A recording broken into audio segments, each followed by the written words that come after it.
சட்டசபை மற்றும் நாடாளுமன்ற தேர்தல் நடைபெற்று முடிந்துள்ள நிலையில் தமிழர்கள் அதிகமாக உள்ள ஆந்திர மாநிலம் நெகரி தொகுதியில் சட்டமன்ற தேர்தலில் வேட்பாளராக களம் காணும் நடிகை ரோஜா திருவண்ணாமலையில் அருணாச்சலேஸ்வரர் திருக்கோவில் சாமி தரிசனம் செய்தார். அருணாச்சலேஸ்வரர் திருக்கோவில் சார்பாக சிறப்பான வரவேற்பு அளிக்கப்பட்டு கோவில் நிர்வாகம் சார்பில் உரிய மரியாதை செய்யப்பட்டது.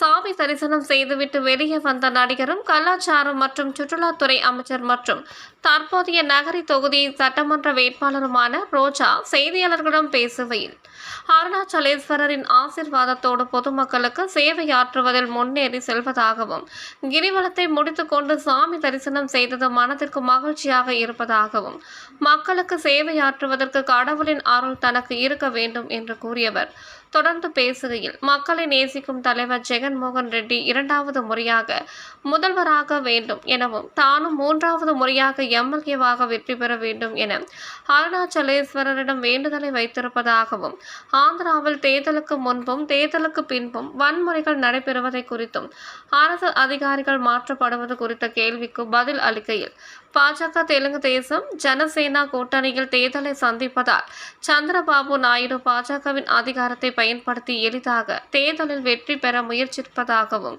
கலெக்டர், மாவட்ட காவல்துறை கண்காணிப்பாளர் உள்ளிட்ட அனைவரையும் பணியிட மாற்றம் செய்வது, அவர்கள் மீது விசாரணை அமைப்பது, அதிகாரிகளுக்கு அதிக அளவில் மன உளைச்சலை சந்திரபாபு நாயுடு தலைமையிலான கூட்டணி கொடுத்து இருப்பதாகவும், ஆந்திரா மக்கள் தெளிவாக இருப்பதாகவும், ஆந்திரா மக்களுக்காக பாடுபட்டவர்கள் யார், நல்லது செய்தவர்கள் யார் என அறிந்திருப்பதாகவும், ஜெகன்மோகன் ரெட்டி தலைமையில் போட்டியிடும் அனைவருக்கும் மக்களின் முழு ஆதரவு இருப்பதாகவும்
மறுபடியும் இந்த வருஷம் எனக்கு கிரிவலம் சுற்றிட்டு வந்தோம்.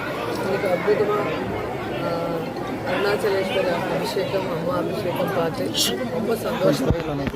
உங்களோட பிளெஸிங்ஸ் எப்பவுமே எனக்கு இருக்கணும். என் மூலமாக ஜனங்களுக்கு நான் நல்லது செய்கிற மாதிரி அவங்க எப்பவுமே இருக்கணும்னு வேண்டிக்கிறேன். எங்களோட லீடர் ஜெகன்மோகன் நேசிக்கிற லீடர். ஸோ அவர் 2வது வாட்டி சிஎம் ஆகணும்னு மனப்பூர்வமாக வேண்டிக்கிறேன். நான் 3வது வாட்டி எம்எல்ஏவாக வெற்றி பண்ணணும்னு ஐயாவும் அம்மாவும் வேண்டிக்கிறேன். தொடர்ந்து ஆந்திராவில் தேர்தலுக்கு முன்னாடியும் சரி தேர்தலுக்கு பிறகும் சரி வன்முறைகள் அதிகமாக பல அஃபீஷியல்ஸ் எல்லாருமே வந்து டிரான்ஸ்ஃபர் பண்ணியிருக்காங்க. நீங்கள் அதை எப்படி பார்க்குறீங்க? ஸோ பிஜேபி, தெலுங்குதேசம், ஜனசேனா காம்பினேஷனில் அவங்க எலெக்ஷன் வந்ததுனால சந்திரபாபு நாயுடு பிஜேபி பவரை யூஸ் பண்ணி ஈஸியை வந்து மேனேஜ் பண்ணி எப்படியெல்லாம் ஜெயிக்கிறதுக்கு பார்த்துருக்காங்களோ நீங்கள் பார்த்துருக்கீங்க. கலெக்டர்ஸ், எஸ்பிஸ் எல்லாருமே ட்ரான்ஸ்ஃபர் பண்ணுறது, அவங்க மேலே என்கொயரி பண்ணுறது, ரொம்ப டென்ஷன் பண்ணிட்டாங்க ஸ்டேட்டில். ஆனால் ஜனங்க கிளாரிட்டியோடு இருக்காங்க. அவங்களுக்கு யார் நல்லது செஞ்சாங்களோ அந்த ஜெகன்மோகன் ரெட்டி கூட அந்த எங்கள் மாதிரி எம்எல்ஏ கூட ஜனங்க ஃபுல் சப்போர்ட் கொடுத்ததுனால கண்டிப்பாக வெற்றி நாங்கள் தான். இல்லை, இது பிஜேபியோட இந்த கலவரத்தை நீங்கள் எப்படி பார்க்குறீங்க?